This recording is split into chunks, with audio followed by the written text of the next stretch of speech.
एक समय की बात है। एक छोटे से गांव में एक विधवा महिला रहती थी। उसका नाम सरला था और वह बहुत ही दीनहीन अवस्था में अपना जीवन जी रही थी। उसके पास कोई संपत्ति नहीं थी, सिर्फ एक छोटा सा घर था और कुछ खेत थे जिसमें वह बमुश्किल अपना पेट भरती थी। उसका पति कई साल पहले गुजर चुका था और उसकी कोई संतान भी नहीं थी। वह अकेली ही अपनी रोजी रोटी का इंतजाम करती और कठिनाइयों से जूझती हुई अपना जीवन बिता रही थी। सल्ला के पास कुछ भी ज्यादा नहीं था, लेकिन उसकी दरियादिली और इंसानियत बहुत महान थी। वह जो भी कुछ कमाती थी उसमें से कुछ हिस्सा गरीबों और जरूरतमंदों की मदद में दे देती थी। सल्ला के पास कुछ भी ज्यादा नहीं था, लेकिन उसकी दरियादिली और इंसानियत बहुत महान थी। वह जो कुछ भी कमाती थी उसमें से कुछ हिस्सा गरीबों और जरूरतमंदों की मदद में दे देती थी। उसकी इसी दरियादिली के कारण गांव के लोग उसे बहुत मानते थे और उसकी मदद के लिए हमेशा तैयार रहते थे।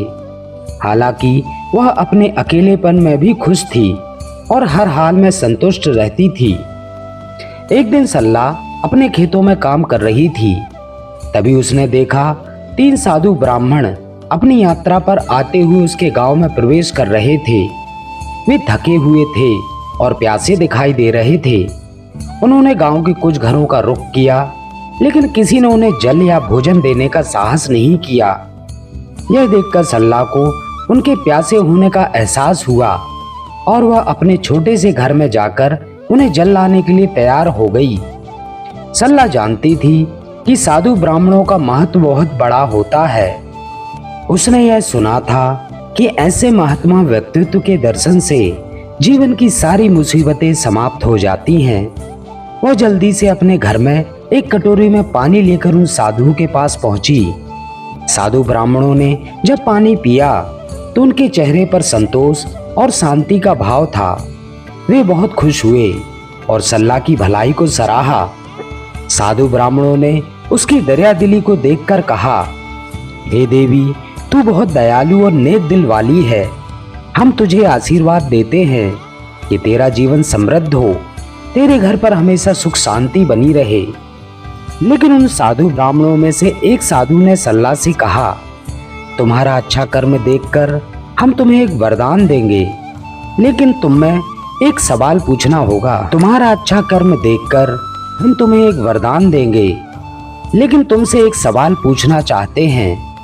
सल्ला ने विनम्रता से कहा, हे महात्मा, आप जो कुछ पूछना चाहते हैं पूछ सकते हैं। साधु ने प्रश्न किया, तुम्हारी दरियादिली और मदद देखकर हमें एक और सवाल पूछने का मन हो रहा है। क्या तुम इस पानी के बदले कुछ पाने की उम्मीद करती हो?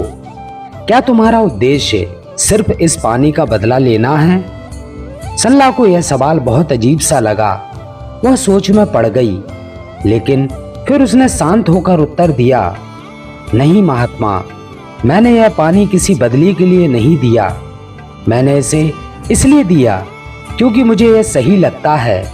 यह मेरी प्रकृति है और जो कुछ भी मेरे पास है वह मुझे दूसरों की मदद करने के लिए चाहिए। साधु ब्राह्मणों को सल्ला का उत्तर बहुत प्रभावित किया। वे समझ गए कि यह केवल एक दयालु महिला नहीं, बल्कि एक सच्चे दिल वाली आत्मा है जो बिना किसी स्वार्थ के दूसरों की मदद करती है। उन्होंने देखा कि सल्ला ने अपने पास जो कुछ भी था वह बिना किसी लालच के दिया। साधु ब्राह्मणों ने सल्ला की दरियादिली को देखकर उसे आशीर्वाद दिया, तुमने हमें केवल पानी नहीं दिया, बल्कि तुमने हमें जीवन का सबसे बड़ा मूल्य, सहानुभूति और निर्व्याज प्रेम दिया। यह केवल तुम्हारा दिल है जो हर दर्द और कठिनाई में दूसरों की मदद करता है। इसलिए हम तुम्हारे लिए एक आशीर्वाद देंगे जो तुम्हारी सारी परेशानियां खत्म कर देगा। साधु ब्राह्मणों में से एक ने कहा, हम तुम्हारे लिए एक वरदान प्रदान करते हैं। तुम्हारे पास जो कुछ भी होगा वह हमेशा बढ़ेगा और तुम्हारे जीवन में कभी कोई अभाव नहीं होगा। तुम हमेशा दूसरों की मदद करती रहोगी और तुम्हारा दिल हमेशा आशीर्वाद से भरा रहेगा। दूसरे साधु ने कहा, तुम्हारी दरिया दिली की वजह से तुम्हारा घर हमेशा खुशियों से भरा रहेगा। तुम्हें कभी दुख और गरीबी का सामना नहीं करना पड़ेगा। तुम हमेशा समृद्ध और सुखी रहोगी। तीसरे साधु ने कहा, तुम्हारे जैसे दयालु लोग बहुत दुर्लभ होते हैं और तुम्हारी मदद से बहुत से लोगों को खुशी मिलेगी। इसलिए हम तुम्हें एक आशीर्वाद देते हैं कि तुम्हारी मदद से लोगों के जीवन में खुशियां आएंगी और तुम्हारे द्वारा किए गए अच्छे कर्मों से तुम्हें सच्ची संतुष्टि मिलेगी।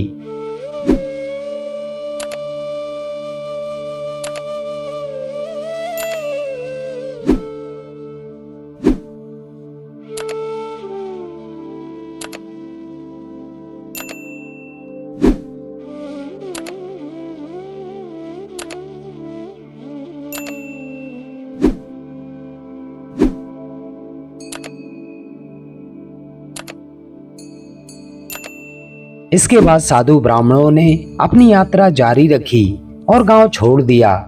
वे वहां से आगे बढ़ गए, लेकिन उनके दिए गए आशीर्वाद, उनकी बातों का असर सल्ला के जीवन पर बहुत गहरा पड़ा। वह बहुत खुश थी कि उसे ऐसे महान आत्माओं से आशीर्वाद मिला, लेकिन उसने इस बात को कभी नहीं भुलाया कि उसके पास जो कुछ भी था वह दूसरों की मदद के लिए था। समय बीतता गया और सल्ला की दरियादिली और नेक कर्मों की वजह से गांव में उसकी स्थिति और सम्मान बढ़ने लगा। गांव के लोग उसकी मदद करने लगे और धीरे धीरे उसकी परिस्थिति सुधरने लगी। उसके पास अब ज्यादा खेत थे और उसका जीवन समृद्ध हो गया। उसने अपनी संपत्ति का एक हिस्सा फिर से गांव के गरीबों और जरूरतमंदों में बांट दिया। वह जानती थी कि असली सुख दूसरों की मदद करने में ही है और उसकी यही सोच उसे आगे बढ़ने के लिए प्रेरित करती रही। धीरे धीरे समय बीतता गया। कुछ सालों बाद गांव में बाढ़ आई, जिससे कई घरों को नुकसान पहुंचाया। गांव के लोग भयभीत हो गए और कुछ ने अपने घरों को छोड़ने का फैसला किया। उस समय सल्ला के पास एक बड़ा खेत था जो बाढ़ से सुरक्षित था।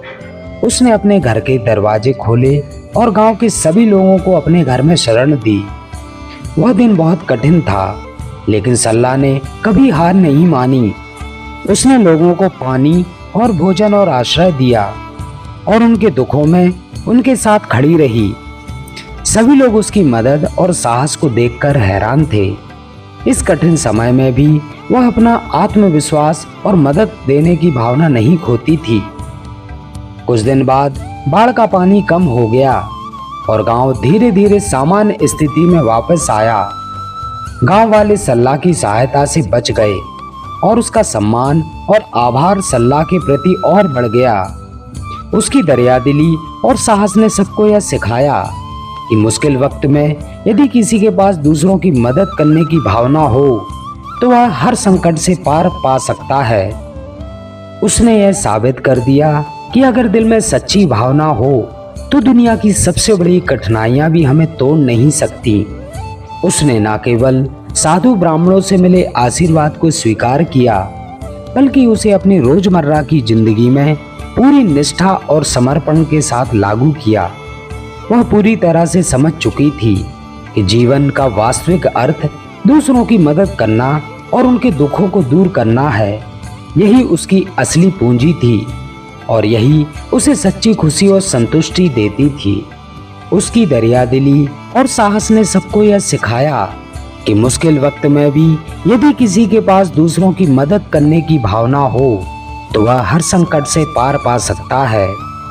विधवा सल्ला का जीवन केवल उसकी दरियादिली और साहस का प्रतीक बनकर रह गया। उसने यह साबित कर दिया कि अगर दिल में सच्ची भावना हो तो दुनिया की सबसे बड़ी कठिनाइयां भी हमें तोड़ नहीं सकती। उसने न केवल साधु ब्राह्मणों से मिले आशीर्वाद को स्वीकार किया, बल्कि उसे अपने रोजमर्रा की जिंदगी में। दोस्तों, आज की इस कहानी से आपने क्या सीखा? अपने कमेंट के माध्यम से हमें जरूर बताएं।